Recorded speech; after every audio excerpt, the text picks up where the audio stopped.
진보당 브리핑 시작하겠습니다. 부대변인 이미선입니다. 대북 전단 살포 무산, 정말 다행입니다.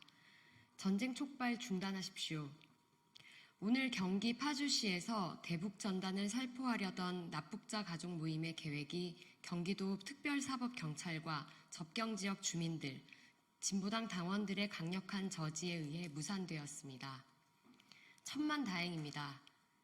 대북 전단의 살포는 접경지역 주민들의 생명을 위협하고 군사적 긴장을 고조시키는 행위로 결코 용납되어서는 안 됩니다.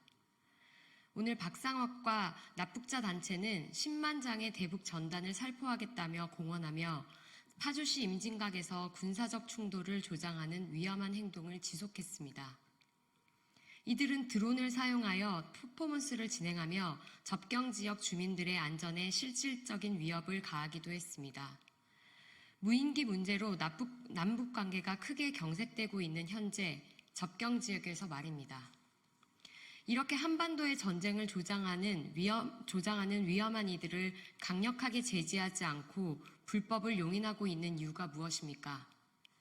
이들의 표현의 자유를 운운하며 국민들의 안전을 위협해도 된다는 말입니까? 특히 대북전단 살포는 국가 안보와 국민 안전에 직결된 중요한 문제입니다. 윤석열 정부는 특정 집단의 이익을 보호하는 데 앞장설 것이 아니라 주민들의 안전을 지키기 위해 노력하십시오. 오늘 살포를 취소한 이들이 조만간 다시 공개 살포하겠다고 예고했습니다. 박상학과 납북자 단체가 이렇게 활개치며 전쟁 조장으로 장사하도록 그냥 내버려둬서는 안 됩니다. 위법임을 다시 한번 명확히 해야 하며 법적 제지와 강력한 처벌이 이루어져야 합니다. 진보당이 대북전단 살포를 중단시키고 한반도 전쟁을 막아내도록 관련 법안과 세부적인 조치 마련을 위해 계속 힘쓰겠습니다. 두 번째 브리핑 드리겠습니다. 한국진보연대 압수수색, 국면 전환용 공안 탄압 당장 중단하십시오. 어제 오전 한국진보연대 한충목 상임공동대표의 집과 사무실에 대한 경찰의 압수수색이 있었습니다.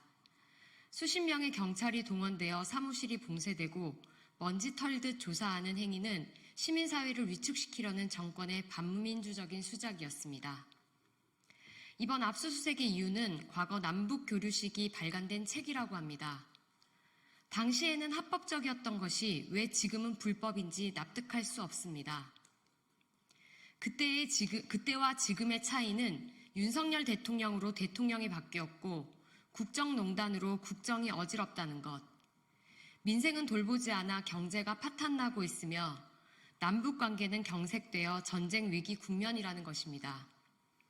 그 국정 위기를 타개하고자 정권은 다시 국가보안법이라는 악법으로 정치적 반대 세력을 억압하려고 합니다.